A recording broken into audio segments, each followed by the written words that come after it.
Direto do plenário está de volta já com imagens do plenário do Supremo Tribunal Federal nas expectativas para a segunda parte da sessão plenária da tarde desta quarta-feira.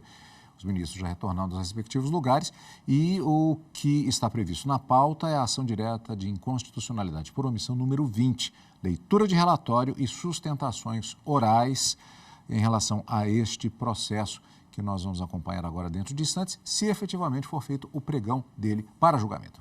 Vamos acompanhar o vivo direto do plenário.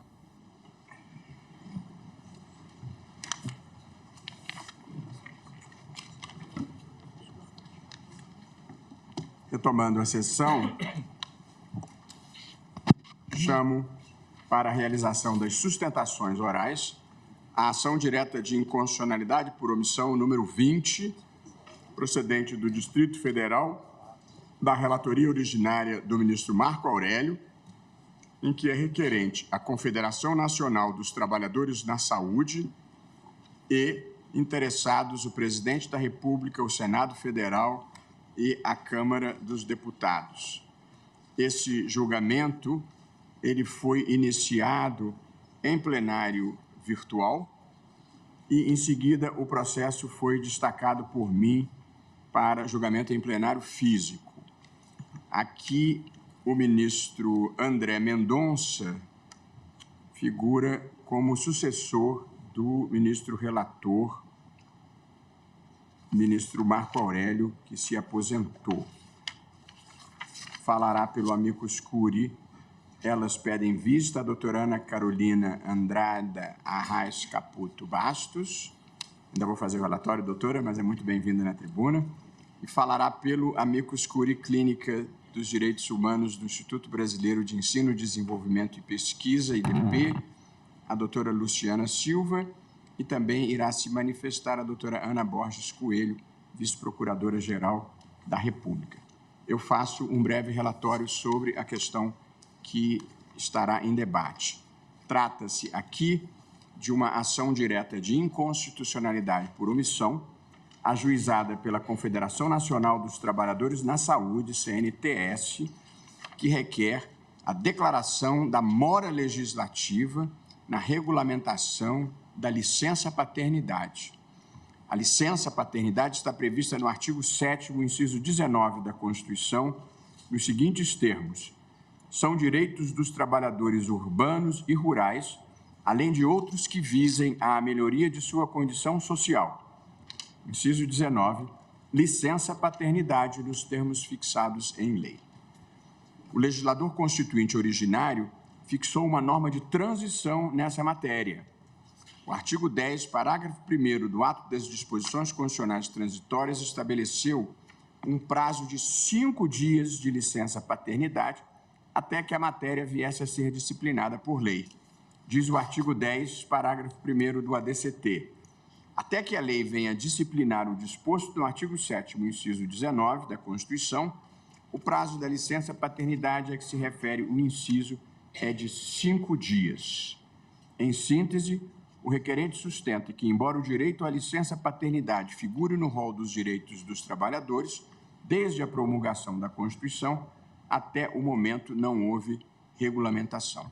Portanto, o contexto que se tem aqui é uma previsão no corpo permanente de que a lei disciplinaria a licença-paternidade e uma norma no ato das disposições constitucionais transitórias que prevê que, enquanto não sobrevier a lei regulamentando a licença-paternidade, prevalecerá esta licença de, digamos assim, minguados 5 dias. Em informações, a Presidência da República suscitou a ilegitimidade ativa da Confederação Nacional dos Trabalhadores na Saúde, inépcia da inicial, ausência de pertinência temática e defendeu a improcedência do pedido sob o argumento de que o tema exorbita da área de atuação deste tribunal. O Senado argumentou que não há omissão porque há diversos projetos em tramitação e a Câmara dos Deputados, na mesma linha, diz que há diversos projetos em discussão naquela casa e a Advocacia Geral da União se manifestou pelo não conhecimento da ação em razão da impossibilidade jurídica do pedido por violação ao princípio da separação de poderes e defendeu a improcedência quanto ao mérito, por entender que a norma provisória do ADCT já cuida adequadamente do problema. A Procuradoria-Geral da República se manifestou pela procedência parcial e defendeu a possibilidade de se estabelecer um prazo razoável para que o Congresso legisle a esse respeito.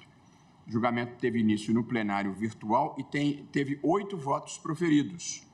O relator, o ministro Marco Aurélio, votou pela improcedência do pedido, entendendo que não há lacuna normativa porque ela é preenchida pelo artigo 10, parágrafo 1º do ato das disposições constitucionais transitórias. Os ministros Dias Toffoli, Gilmar Mendes e Alexandre de Moraes votaram pela procedência do pedido com a fixação do prazo de 18 meses para que o Congresso edite lei regulamentadora. O ministro Luiz Edson Fachin e a ministra Carmen Lúcia e a ministra Rosa Weber votaram pela procedência do pedido com a fixação do prazo de 18 meses para que o Congresso edite a lei regulamentadora e equiparação, desde logo, do direito à licença paternidade à licença maternidade. E, por fim, votei eu mesmo, presidente, na época não presidente, pela procedência do pedido com a fixação do prazo de 18 meses para que o Congresso edite a lei regulamentadora, prazo ao final do qual, não sobrevindo a lei, se equipararia a licença paternidade à licença maternidade. O eminente ministro André Mendonça, sucessor do ministro Marco Aurélio, atuou no feito para deferir o ingresso na qualidade de amici curiae das seguintes associações: Elas Pedem Vista, Grupo de Mulheres do Brasil e Clínica de Direitos Humanos do Instituto Brasileiro de Desenvolvimento e Pesquisa, IDP. E hoje eu trago essa ação a plenário apenas para a realização das sustentações orais. A maior parte dos votos anteriormente proferidos reconhece a existência de omissão inconstitucional, embora haja divergência quanto às consequências daí extraídas. Todos os votos já proferidos entenderam que há mora e todos os votos fixaram 18 meses para o Congresso regulamentar a matéria. A divergência está em que a posição encampada pelo ministro Dias Toffoli fixa o prazo de 18 meses sem prever consequência. A posição do ministro Luiz Edson Fachin prevê o prazo de 18 meses, mas desde logo assegura a equiparação com a licença maternidade. E a minha posição é a de que a omissão tem prazo de 18 meses e só ao final desse prazo, se não sobrevier à lei, é que haveria a equiparação. Eu considerei que essa era uma oportunidade para aprofundar a discussão a respeito dessa questão, que mais do que discutir a licença paternidade em si, está inserida no debate mais amplo a respeito dos papéis de gênero no trabalho de cuidado, que inclusive, por coincidência, foi o tema nesse último domingo da redação do Enem.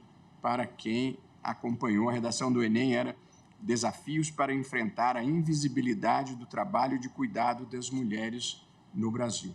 Essa é a questão que está em discussão, um pouco a divisão social do trabalho entre gêneros. Com muito prazer agora, doutora Ana Carolina, ouvimos Vossa Senhoria que falará pelo amicus curiae, Elas Pedem Vista. Presidente, pois não, ministra se Vossa Carmen. Excelência me permite, apenas uma nota de pé de página. Certamente. Além de que elas pedem vista, elas pedem a palavra. Todas as oradoras aqui, pelo menos do que eu tenho, são advogadas ou membros do Ministério Público. Se um ET aparecesse hoje aqui neste plenário e achar que o mundo no Brasil é dominado por mulheres, nós estamos discutindo por que não é. Apenas é nota de pé de página. Obrigada. Obrigado, ministra Carmen Lúcia. Com a palavra, a doutora Ana Carolina Caputo Bastos. Muito obrigada, senhor presidente, Luiz Roberto Barroso, excelentíssimo senhor ministro relator André Mendonça, excelentíssima senhora ministra Carmen Lúcia, senhores ministros, nobre membro do Ministério Público, senhores servidores, caros colegas advogados e estudantes aqui presentes. Falo em nome da Elas Pedem Vista, mas também do Grupo Mulheres do Brasil, ambos integrantes da coalição Licença Paternidade. uma coalizão que surge da união de pessoas que, com exceção da minha pessoa, são pessoas extraordinárias, absolutamente engajadas com a causa e que doam o que menos temos hoje em dia, o nosso tempo.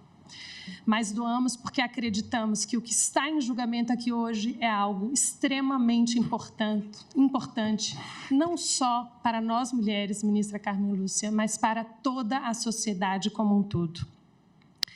E faço uma primeira grande reflexão, excelências. A licença paternidade no Brasil, como regra, é de 5 dias, como bem disse o ministro Luiz Roberto Barroso, que vem de uma norma do ato das disposições constitucionais transitórias, mas que nesses 35 anos é o que vige. Portanto, de transitória não tem nada. É disso que estamos tratando. E a primeira grande reflexão, então, é: esses 5 dias são menos do que o carnaval.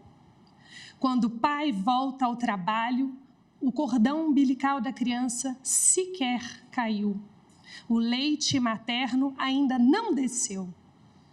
Por que, então, estamos diante de uma omissão tão grave passados 35 anos? Então, peço licença para também dividir a minha sustentação oral, obedecendo uma lição de um professor por todos muito admirado, em 5 partes. E a primeira grande parte, me permitam dizer, o mais importante do que está em jogo aqui hoje é o direito das crianças. É para elas que nós temos que olhar quando dizemos que esta licença de 5 dias é um nada na vida de qualquer pessoa. Por que não damos às crianças o privilégio de gozar da presença paterna, de ser estimulada, de gozar de experiências que só a figura do pai pode trazer? E pergunto também a vossas excelências, sabemos da importância disso, não? A ciência nos mostra que a fase da infância é uma fase de plasticidade cerebral. É quando nós estamos com o cérebro em efervescência, aberto a todos esses tipos de influências que a figura do pai certamente trará muito bem-vindas. A ciência nos mostra que a criança que tem a oportunidade da convivência, da criação de vínculo com os pais, ganha peso, se desenvolve intelectualmente, comprovado já, tem autoestima diferente e tem outros skills sociais que devemos levar em consideração. Afinal, estamos falando do futuro. E não é só isso. Investir na infância, e aí me permito avançar para o segundo grande bloco de argumentos, segundo o Prêmio Nobel de Economia no ano 2000, é a chave do crescimento para um país melhor. E por que isso? James Heckman, um economista americano, há 23 anos, comprovou matematicamente que investir na primeira infância é produzir a médio e longo prazo a um nível diferenciado. Ele nos diz que a cada $1 gasto para uma criança, o retorno durante todo o prazo de vida dela é de 14 centavos ao ano. E ele diz, não há investimento no mundo que seja mais eficiente, mais seguro e mais promissor. E ele faz uma comparação também com a segurança pública. Ele diz, formar crianças que tenham maior juízo de autocontrole, bom senso de julgamento sobre escolhas, mais noção do que são os perigos da nossa sociedade, é 10 vezes, excelência. 10 vezes, me permitam insistir, mais barato do que contratar policiais. Se não fosse suficiente falarmos sobre todas essas vantagens do primeiro ponto de vista das crianças, as maiores interessadas sobre o que estamos falando aqui hoje, mas também da nossa sociedade, esses números, por exemplo, também estão associados à diminuição de taxa de evasão escolar, diminuição de taxa de criminalidade. Avanço, então, para esse terceiro grande bloco. Precisamos cuidar das nossas famílias. E, segundo a nossa Constituição, no artigo 226, ela é a base da nossa sociedade. Ser base, excelências, é ser a partir do que edificamos qualquer coisa. E a base da nossa sociedade tem alguns números muito feios, me permitam dizer. O Ministério da Saúde, pelo DataSUS, diz que 66% da taxa de mortalidade infantil entre crianças de 0 a 1 ano são de causas evitáveis. E será que se o pai estivesse na presença desses pequeninos por mais de 5 dias, a mãe exausta, estressada, sobrecarregada, como a única responsável pelos cuidados, não poderia evitar boa parte dessas mortes? Estamos falando de 66% de mortes evitáveis. Mas se as taxas de mortalidade já não nos assustassem o suficiente, temos que registrar a taxa de natalidade no Brasil despenca pelo 3º ano consecutivo, a números assustadores. A nossa sociedade está envelhecendo. E por quê? Os pais, não estando presentes na responsabilidade dos cuidados, tornam um fardo muito pesado para as mães, que passam a ter, então, a opção de investir na própria carreira, investir na sua educação, como uma opção legítima. Como iremos cuidar das nossas famílias a partir dessa fotografia? Os países europeus, que já estão um pouco mais avançados nessa discussão, olharam para as taxas de natalidade e começaram a instituir políticas públicas sobre parentalidade e paternidade. E o que faremos nós aqui no Brasil?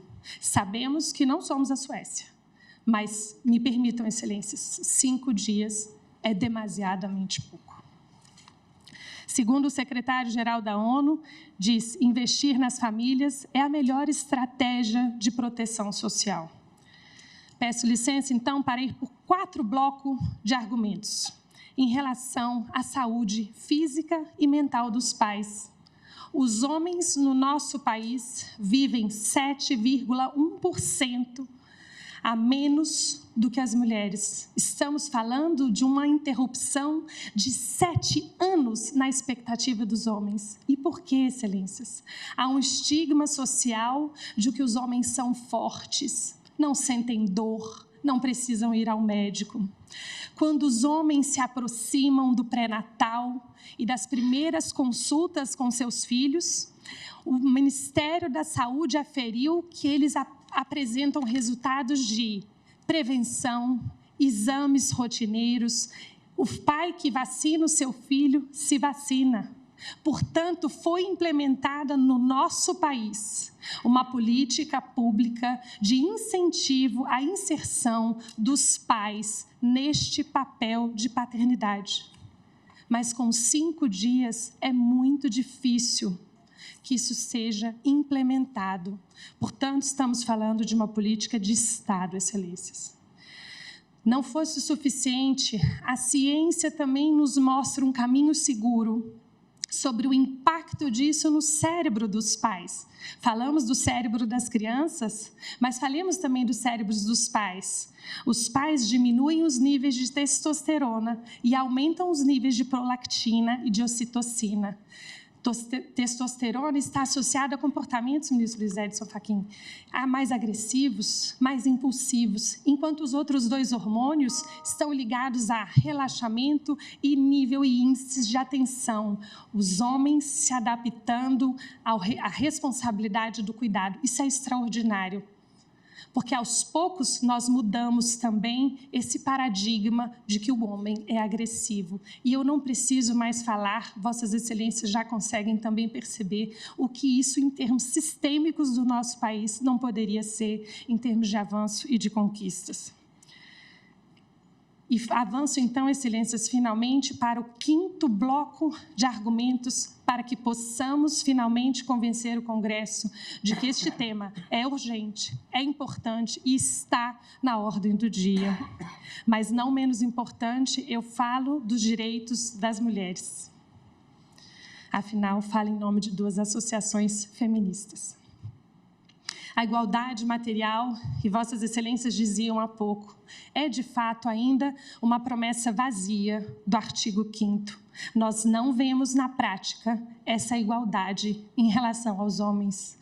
E me permitam, excelências, a maior prova disso é que nunca se sentou nesta cadeira da corte uma mulher negra. E apenas aqui hoje temos uma mulher, a ministra Carmen Lúcia. Brancas e privilegiadas como eu, só chegaram 3, desde os anos de 1800.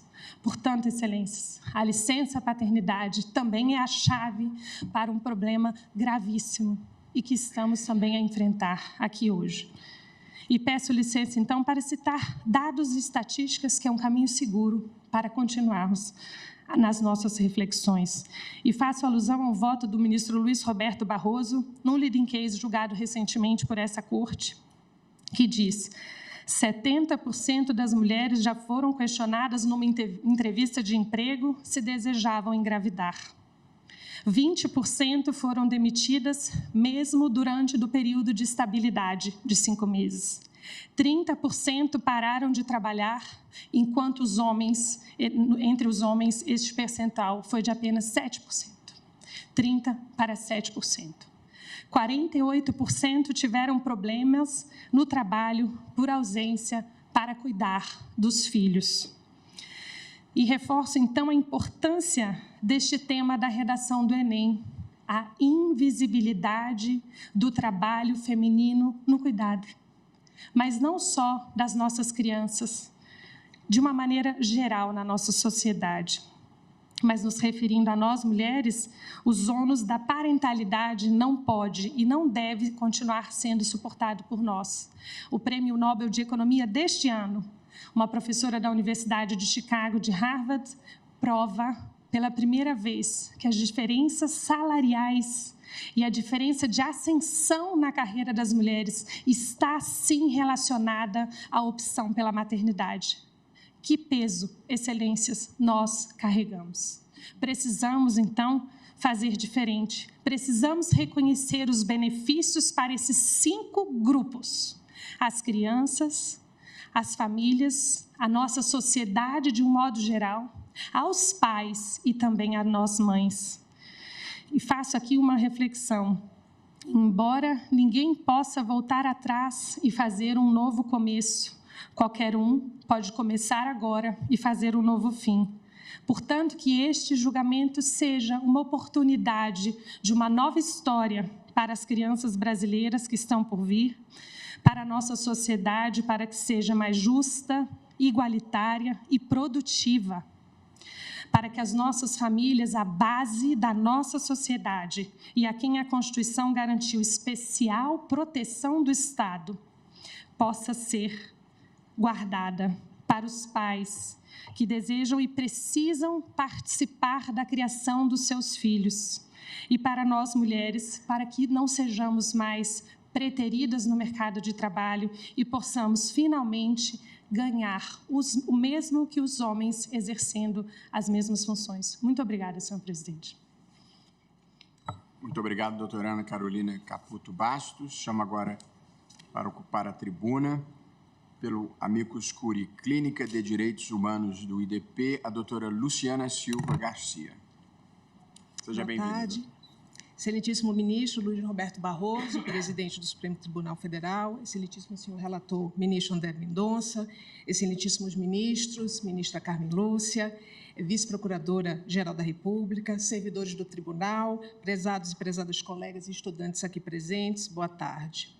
Eu represento a Clínica de Direitos Humanos do IDP, que é um projeto que conjuga pesquisa e ensino e extensão no direito, e venho apresentar aqui os argumentos que foram elaborados pelos estudantes Beatriz Canedo, Fernanda Fonseca, Wesley Coimbra e meu colega Matheus Oliveira, num projeto de litigância estratégica no campo da justiça reprodutiva. Inclusive, a estudante Beatriz Canedo e meu colega Matheus Oliveira está aqui presente. Senhora ministra, senhores ministros, a omissão constitucional do legislador ao não regulamentar o direito à licença paternidade de forma equivalente aos direitos entre pai e mãe reforça justamente o paradigma cultural da secularização do papel da paternidade, relegando a este papel da paternidade indiferença e negligência. A omissão aprofunda a desigualdade de gênero e estruturas patriarcais da sociedade ao sobrecarregar a mãe puérpera ou recém-adotante com os cuidados da criança e que dificulta justamente a proteção integral da primeira infância, mencionado pela minha colega, fragilizando já no início da vida a convivência familiar com o pai. Então, desta forma, nós propomos que a omissão do legislador seja reparada a partir de 2 parâmetros interpretativos da Constituição Federal. O primeiro parâmetro da justiça social reprodutiva, que traz um paradigma de direitos sociais e reprodutivos articulado ao contexto de desigualdade social e de gênero existente no Brasil. O direito à licença paternidade, nos mesmos termos que a licença maternidade, contribui justamente para o enfrentamento de assimetrias de gênero e a noção de que o cuidado das crianças seria uma responsabilidade quase que exclusivamente materna. O segundo parâmetro seria justamente o da proteção integral da primeira infância, entendendo que a ausência do pai nos cuidados dos recém-nascidos é uma injustiça contra as crianças. A licença paternidade estendida contribui para uma paternidade responsável, enseñando novas normas sociais de gênero e sensibilizando homens a assumirem a responsabilidade jurídica, afetiva e moral sobre seus filhos. De acordo com a Fundação Getúlio Vargas, num estudo feito e publicado em 2021, as mulheres brasileiras com filhos recém-nascidos, com menos de 1 ano de idade, tiveram 49,6 pontos percentuais a menos de probabilidade de estarem no mercado de trabalho quando comparada com os pais. E quanto a menor escolaridade da mãe e menor a idade do filho, maior justamente esse gap de participação entre mulheres e homens na força de trabalho. Os resultados dessa pesquisa da FGV sugerem que as mães com mais baixo nível educacional e com filhos pequenos têm uma probabilidade de participar na força de trabalho de 51,8 pontos percentuais a menos do que os homens. Entre os mais escolarizados, essa diferença é justamente de 14,9 pontos percentuais. Já as mulheres com ensino superior completo e sem filhos apresentaram menor diferencial em relação a seus pares de gênero masculino, 4,9 pontos percentuais a menos na participação no mercado de trabalho. Então, a mulher solteira, com nível de escolaridade mais elevado, tem um menor gap em relação ao homem na participação do mercado de trabalho. Então, precisamos perceber que entre os objetivos e as finalidades da licença maternidade deve-se considerar, para além do conteúdo constitucional associado às medidas de proteção biológica da maternidade e do nascituro, as finalidades igualmente constitucionais de igualdade de tratamento no mercado de trabalho, como ao desenvolvimento de medidas de conciliação da vida laboral e pessoal da mulher que devem ser projetadas sem nenhuma diferença aos homens e às mulheres que possuem filhos, ao risco de converter-se, caso em contrário, em medidas geradoras de uma discriminação indireta. As medidas de estrita proteção da maternidade, entendidas como atenção à situação física associada ao parto, devem ser distinguidas das medidas que buscam assegurar a igualdade no tratamento no emprego e na ausência de discriminação direta e indireta à mulher, assim como as medidas que procuram assegurar a conciliação da vida pessoal e familiar. Nesta perspectiva, é preciso reconhecer que a finalidade da licença maternidade não é única, porquanto encontra-se associada tanto aos aspectos biológicos da gravidez, da lactância, do puerpério, quanto aos aspectos socioculturais que envolvem a construção de uma família dentro dos papéis de gênero. No caso Gonzalez e outros, contra o Estado do México, a Corte Interamericana de Direitos Humanos define o estereótipo de gênero como uma preconcepção de atributos ou características próprias aos papéis que são ou deveriam ser executados por homens e por mulheres. A Corte Interamericana considera que exigir da progenitora que condicione suas opções de vida implica utilizar uma concepção, entre aspas, tradicional do papel social da mulher como mãe, segundo a qual se espera, socialmente, que sobre ela recaia a responsabilidade principal da criação dos filhos e que, em busca disso, deveria ter renunciado a um aspecto essencial da sua identidade. Essa compreensão da Corte foi firmada no caso Atala Rifo e Crianças contra o Chile. A Corte Interamericana também, no caso Forneron versus Argentina, observa que tais afirmações respondem a ideias pré-concebidas sobre o papel de um homem e de uma mulher em relação a determinadas funções ou processos reprodutivos relativos a uma futura maternidade e paternidade. Trata-se de noções baseadas em estereótipos que são incompatíveis com o direito internacional dos direitos humanos e devem ser tomadas medidas para erradicá-los, como reforçou também a sentença no caso Artavia Murilo e outros versus Costa Rica. Dessa forma, nem a finalidade exclusiva da licença maternidade deveria ser a recuperação física da mãe, especialmente se considerarmos o prazo igualitário da licença maternidade para mães biológicas e adotantes, e tampouco a finalidade da licença paternidade ser unicamente a conciliação da vida laboral do homem com a familiar, pois devemos levar em conta também a garantia da igualdade de acesso, promoção e desenvolvimento da atividade laboral de homens e mulheres. Assim, não se trata unicamente de assegurar ao pai o desfrute de seu direito a conciliar a vida laboral com o cuidado do recém-nascido, mas também de repartir entre pai e mãe o custo existencial que a decisão de ter descendentes acarreta às pessoas, de modo que tal decisão impacte por igual a ambos os progenitores. A questão central da análise, portanto, está na repartição equitativa das responsabilidades familiares, não só no âmbito familiar, como também na repercussão externa que esses novos deveres geram no mercado de trabalho. Não há como se ignorar que existe um efeito claro de discriminação indireta às mulheres associada à maternidade. Este se traduz e se visualiza estatisticamente nas diversas modalidades de contratação, contrato de trabalho temporário, tempo parcial, nas diferenças salariais, perfil de eleição dos profissionais, dificuldades na ascensão das carreiras a determinados postos de responsabilidade. Também citando a pesquisa da Fundação Getúlio Vargas, Maternidade e Participação Feminina no Mercado de Trabalho, verifica-se que apenas 18 anos após o nascimento do filho, o gap das mulheres mães se aproxima daquele observado das mulheres sem filhos, 18 anos após, que já é considerado alto e ainda não se torna igual. Esses resultados sugerem que a maternidade pode ter um efeito muito prolongado e persistente sobre a participação das mulheres no mercado de trabalho. Deve-se analisar por que as medidas desenvolvidas para compensar essa realidade social, destinadas fundamentalmente às mulheres, como a licença maternidade, não logram superar como deveriam essa situação de discriminação, já que não asseguram a igualdade real das mulheres no mundo do trabalho.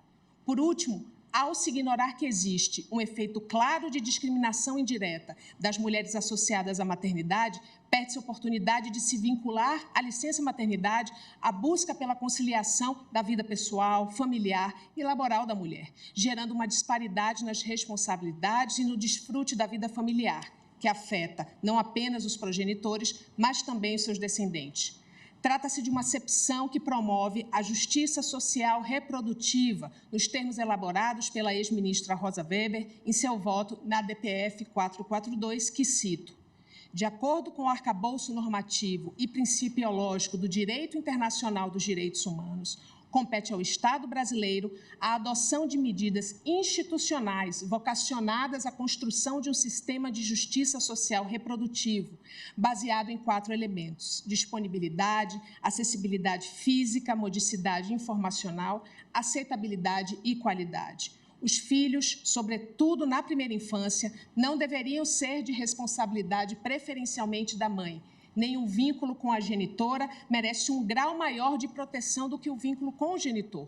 Toda criança possui o direito de viver e conviver com sua família, e a divisão artificial e estereotipada de papéis de gênero interfere de maneira desproporcional nessa garantia ao priorizar o papel materno na criação dos filhos. A Comissão Interamericana de Direitos Humanos já indicou, inclusive, que, em respeito aos artigos 1, 17 e 19 da Convenção Americana de Direitos Humanos, não só as crianças têm o direito de viver com sua família biológica, como o direito de um pai e de uma mãe de viver junto com seu filho e filha, configurando um elemento fundamental da vida familiar.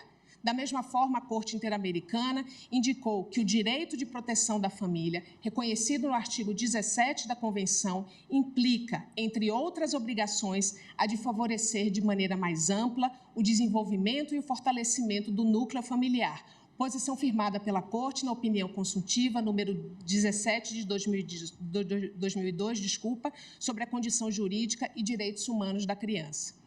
A Corte Interamericana também interpretou que a adequação das normas internas aos parâmetros estabelecidos na Convenção implica na adoção de dois tipos de medidas, e é justamente isso que estamos tratando nessa DO.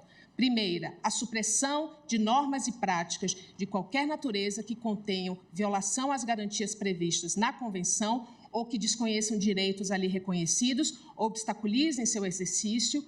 E 2, a criação de normas e o desenvolvimento de práticas que conduzam à efetiva observância dessas garantias.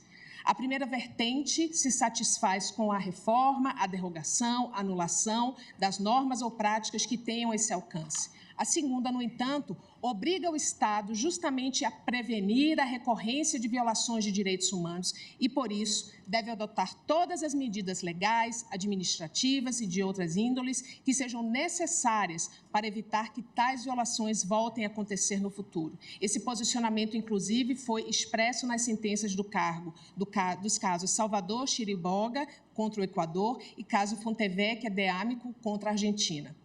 Dessa forma, tendo em vista que a discrepância das licenças resulta injustificada e desincentiva não só a contratação e promoção de mulheres em idade fértil, como afeta toda a estrutura e organização familiar, a superação desse modelo tradicional de distribuição de papéis sociais exige fórmula que favoreçam, através da corresponsabilidade, uma repartição equitativa entre homens e mulheres das tarefas do cuidado e de caráter doméstico, assim como o desenho de conciliação voltado não só a uma política familiar, mas, sobretudo, a uma política de igualdade.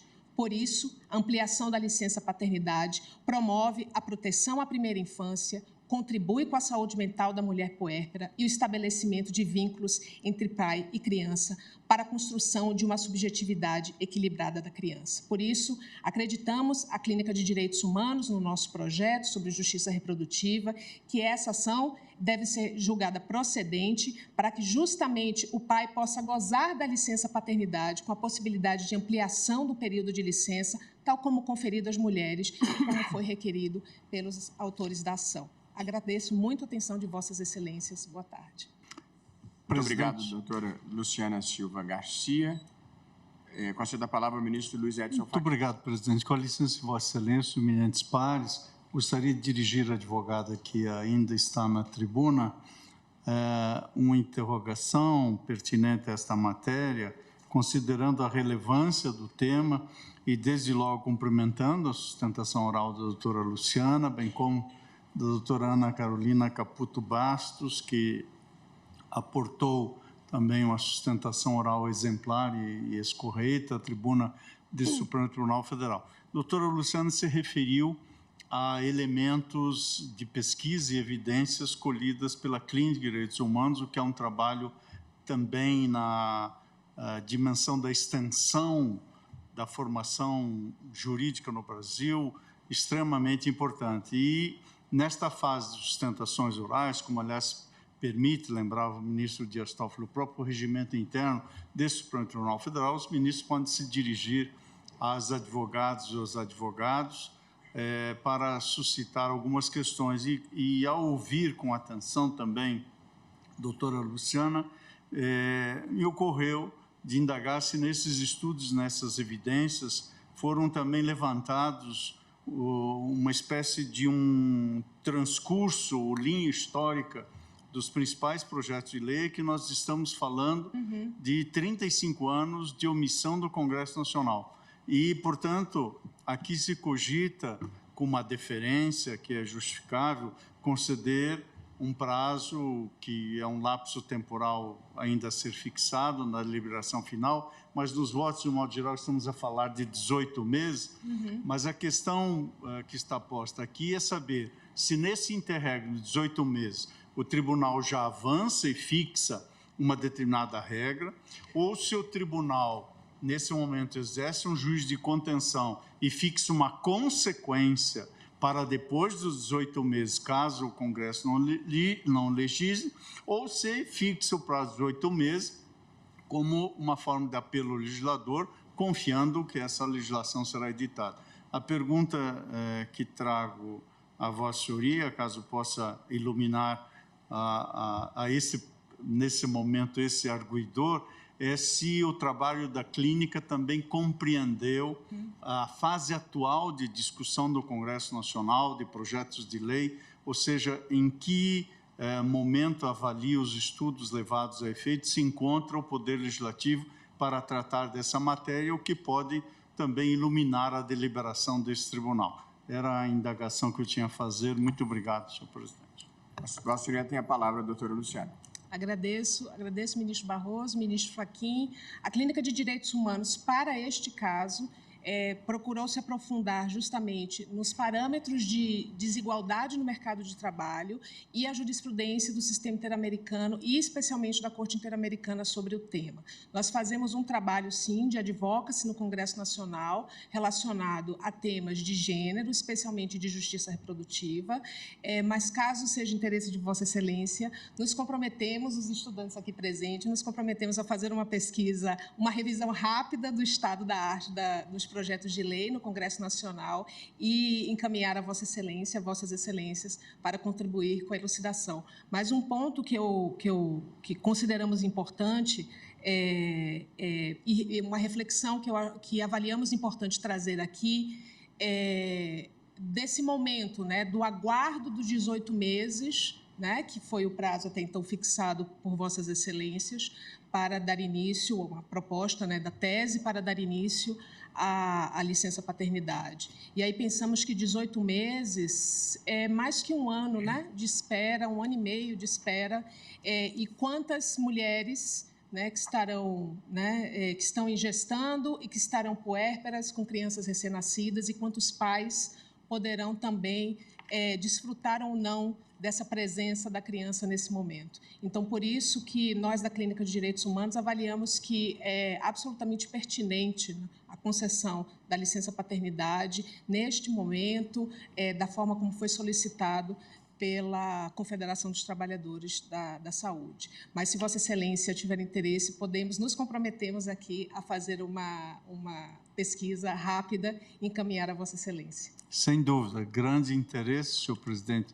E entrando aqui numa espécie de abuso de direito de perguntar, mas no ensejo da resposta da advogada fez referência a eventual caminho que o estudo da clínica tomou para examinar experiências comparadas. Nesse exame, foi feita uma certa tabulação ou uma espécie de prognose dos prazos em que a licença paternidade se dá, se por simetria da licença maternidade ou em prazos diferenciados. O estudo avançou para esta área? Não, nós estudamos, Excelência, os parâmetros que a Corte Interamericana definiu com relação a direitos da mulher e na criação dos filhos e como isso já promove desigualdade, esse estereótipo de gênero promove desigualdade no mercado de trabalho, nas relações sociais, inclusive gerando violência doméstica, né? Mas também, se Vossa Excelência tiver interesse, mais uma tarefa para os estudantes. Não quero aumentar o débito de Vossa Senhoria, já está de bom tamanho o débito primeiro. Muito obrigado, presidente. Agradeço, Vossa Excelência, agradeço. Doutora Luciana, só para eu ter clareza, existem 3 ideias na mesa e a clínica defende uma das 3? Defendemos a... Fixação desde logo, na linha do voto do ministro Fachin. Isso. Doutora Ana Carolina, a mesma coisa? Excelência, na verdade, nós acreditamos que o voto trazido por Vossa Excelência, embora tenhamos muita pressa, embora estejamos convencidos de que essa urgência deveria ser implementada desde logo, acreditamos que o voto de Vossa Excelência é no sentido do melhor bom senso para o atual momento político do país. Portanto, a nossa coalizão, Licença pela Paternidade, né, defende que, dado um prazo derradeiro ao Congresso Nacional, se não implementado esse direito urgente, aí sim as consequências já deveriam ser colhidas. Muito obrigada. Obrigado, doutora Ana Carolina. E apenas para dar ciência ao tribunal, esse foi o ponto de vista que a bancada de Mulheres que cuida desse tema na Câmara dos Deputados, liderada pela deputada Tabata do Amaral, pediu a solução de fixação de um prazo e consequência após o prazo. Muito obrigado, doutora. Senhor presidente, Pois não, ministro Dias Toffoli. sem prejuízo, ainda vamos ouvir a doutora Ana Borges com toda a atenção do tema.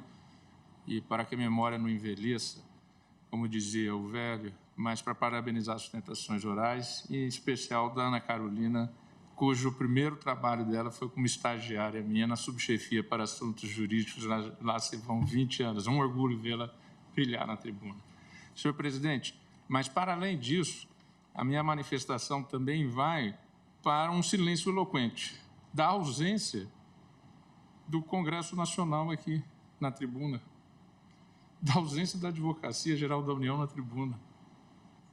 Ou seja, praticamente reconhecendo, ao não virem aqui defender que se mantenha os 5 dias, que realmente há uma omissão constitucional. Só gostaria de registrar isso para não passar em branco que não vieram aqui defender nenhuma posição. Obrigado, ministro Dias Toffoli. Ouviremos agora a vice-procuradora-geral da República, doutora Ana Borges Coelho Santos. Excelentíssimo senhor presidente, ministro Luiz Roberto Barroso, excelentíssima senhora ministra Carmen Lúcia, excelentíssimo senhor relator, ministro André Mendonça, excelentíssimos senhores ministros, senhoras advogadas, senhores advogados, servidoras, servidores, estudantes aqui presentes. Primeiramente, manifestar minha alegria de presenciar 2 belíssimas sustentações orais femininas. Trata-se de ação direta de inconstitucionalidade por omissão proposta em 2012 pela Confederação Nacional dos Trabalhadores na Saúde, CNTS, em que questiona a omissão legislativa por falta de regulamentação do disposto no inciso 19 do artigo 7º da Constituição da República, que assegura aos trabalhadores urbanos e rurais direito à licença paternidade. Argumenta que, embora o direito à licença paternidade esteja presente no rol dos direitos dos trabalhadores desde a promulgação da Constituição da República de 1988, não houve sua regulamentação até o presente momento. Por isso, continua a ser aplicada a norma transitória do artigo 10, parágrafo 1º do ato das disposições constitucionais transitórias, o qual assegura a licença paternidade de 5 dias. Aduz que o sistema jurídico deve acompanhar a evolução da sociedade e que, na nova realidade familiar, os cuidados com a prole são exercidos também pelo pai. Menciona também situações excepcionais limitadoras relacionadas ao parto, além da necessidade de se dar atenção à relação de afeto entre pai e filho, que estaria negligenciada pelo ordenamento jurídico.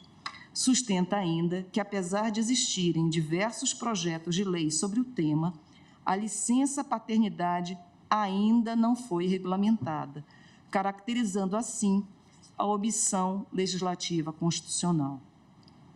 Requer a declaração da omissão legislativa do Congresso Nacional quanto à regulamentação do dispositivo e o preenchimento da lacuna por essa Suprema Corte, até que a lei seja publicada. Postula seja suprida a omissão nos seguintes termos: a ampliação em 50% do tempo de licença paternidade, considerados o regime geral de previdência social e os regimes próprios de previdência social. B. Concessão aos pais adotantes de igual período fixado para as mães nas mesmas condições, incluindo-se o salário maternidade. A concessão ao pai do mesmo período de licença maternidade que seria concedido à mãe, na hipótese de falecimento durante o parto ou do período remanescente da licença gestante, em face de morte da genitora durante o gozo da licença maternidade, assegurando-se ao pai a percepção do benefício correspondente ao salário maternidade em ambos os regimes previdenciários. E ainda a concessão de licença ao pai ante a incapacidade provisória ou definitiva da mãe, decorrente de complicações durante ou após o parto, no período de gozo da licença maternidade. Esses são os pedidos que foram formulados. Pois bem, o artigo 7º, 19 da Constituição reconhece aos trabalhadores rurais e urbanos o direito à licença paternidade nos termos fixados em lei. O Constituinte originário, portanto, conferiu ao Poder Legislativo o dever de editar lei ordinária regulamentadora desse benefício, constitucionalmente assegurado aos trabalhadores brasileiros. No entanto, a fim de evitar que norma constitucional fosse ineficaz até o advento da lei regulamentadora, o Constituinte originário assegurou, no artigo 10, parágrafo 1º do ato das disposições constitucionais transitórias, o prazo de 5 dias da licença paternidade, até que lei venha a disciplinar o disposto no artigo 7º, inciso 19 da Constituição. A norma prevista no parágrafo 1º do artigo 10 do ADCT possui caráter transitório, ou seja, a ser aplicada somente e enquanto o tema não for regulamentado pelo Poder Legislativo. Isso significa que a previsão da ADCT não afasta o dever constitucional de o Congresso Nacional editar leis sobre a licença paternidade. Aliás, a previsão do parágrafo 1º do artigo 10 do ADCT tem como finalidade reduzir o dano social decorrente do prazo necessário para o Legislativo disciplinar o direito social garantido pela ordem constitucional. Finalidade de reduzir o dano social. Em outras palavras, o Poder Constituinte originário determinou a elaboração de lei regulamentadora da licença paternidade e, atento à possível demora do processo legislativo, bem como antevendo essa possibilidade, instituiu norma transitória, ou seja, uma norma de transição, de forma a garantir a aplicabilidade imediata ao direito à licença paternidade.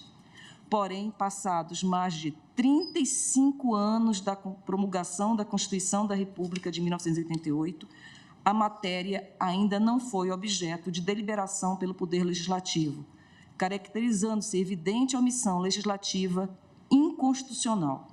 A existência de diversos projetos de lei sobre a matéria não afasta a omissão do legislador em regulamentar o dispositivo constitucional, pois a inércia legislativa deve ser avaliada não apenas quanto à inauguração do processo de elaboração das leis, mas também no que tange à concreta deliberação sobre o processo legislativo já instaurado, afastando-se, portanto, essa inércia. Nesse sentido, o Supremo Tribunal Federal entende possível, e assim já decidiu, a configuração da inércia do legislador, ainda quando já tenha atuado, ao propor projeto de lei ou dar início à sua tramitação. ADI 3682, relator ministro Gilmar Mendes, julgado em 9 de maio de 2007, devendo ser realizado, nesses casos, juízo de razoabilidade acerca do prazo de elaboração das normas legais, considerando-se a matéria e a urgência de sua disciplina, perante os anseios da sociedade e do comando constitucional que exige a interposição do legislador. No que concerne à questão sob exame, verifica-se que os projetos de lei sobre o direito à licença paternidade ultrapassaram, considerada a Constituição de 1988, tempo razoável de tramitação, de modo que caracterizada a mora legislativa inconstitucional. Lembre-se que a Constituição impôs o dever de regulamentar a matéria há mais de 1/3 de século. Acresça-se, no particular, que essa Suprema Corte, em diálogo com o legislador, poderá, desde já, endereçar ao Poder Legislativo, servindo-se do exemplo ministrado pela experiência das jurisdições constitucionais comparadas, considerações adicionais que sirvam a contribuir com a deliberação política sobre essa importante matéria, situando-a dentre os lindes da isonomia e de níveis adequados de proteção ao direito social de que se cuida. Assim, a Procuradoria-Geral da República entende que o legislador, no desempenho de sua atividade nomogenética, ao regulamentar a licença paternidade, bem faria em estar atento à decisão unânime tomada pelo plenário deste Supremo Tribunal Federal no julgamento em 12 de maio de 2022, no recurso extraordinário 1348854, relator ministro Alexandre de Moraes, a ser considerada como balizamento mínimo, não reduzindo o nível de prestação do direito social nos termos ali reconhecidos. Na ocasião, essa Suprema Corte, apreciando o tema 1182 da repercussão geral, assentou tese no sentido de que, à luz do artigo 227 da Constituição Federal, que confere proteção integral da criança com absoluta prioridade, e do princípio da paternidade responsável, a licença maternidade prevista no artigo 7º, inciso 18 da Constituição Federal e regulamentada pelo artigo 207 da Lei 8.112 de 90, estende-se ao pai genitor monoparental. Ademais, em observância ao princípio constitucional da igualdade, não é possível qualquer tipo de distinção entre a licença paternidade e a maternidade fundada no caráter biológico ou adotivo da filiação e no regime jurídico da pessoa beneficiária, como, aliás, sustentado na DI 7495, proposta pela Procuradoria-Geral da República em 24 de outubro de 2023.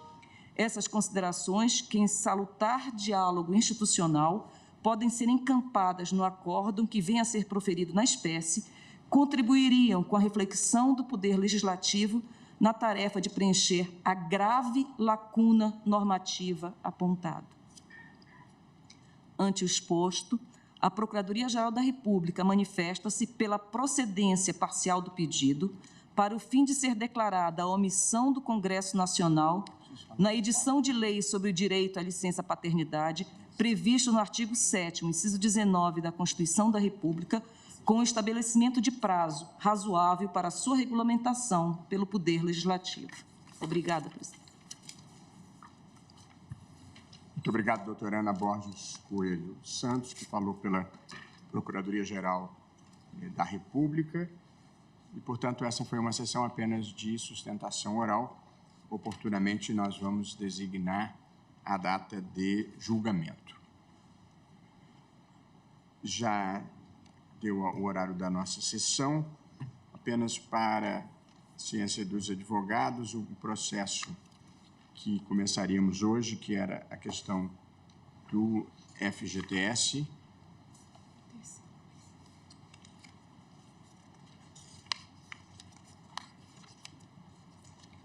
E a DI 5090 vai ser o primeiro da pauta de amanhã. Iniciaremos o julgamento por ele e depois daremos continuidade à pauta de hoje. Portanto, nós vamos reproduzir a pauta de hoje amanhã, se houver tempo para julgar mais alguma coisa. Portanto, agradecendo a presença das ilustres advogadas que estiveram na tribuna e também da senhora vice-procuradora-geral da República, nessa nova metodologia de podermos utilizar a sustentação oral separadamente da sessão de julgamento, que eu penso que traz grande proveito e maior tempo de reflexão para o tribunal de uma maneira geral. Agradecendo a presença de todos, eu declaro encerrada a sessão.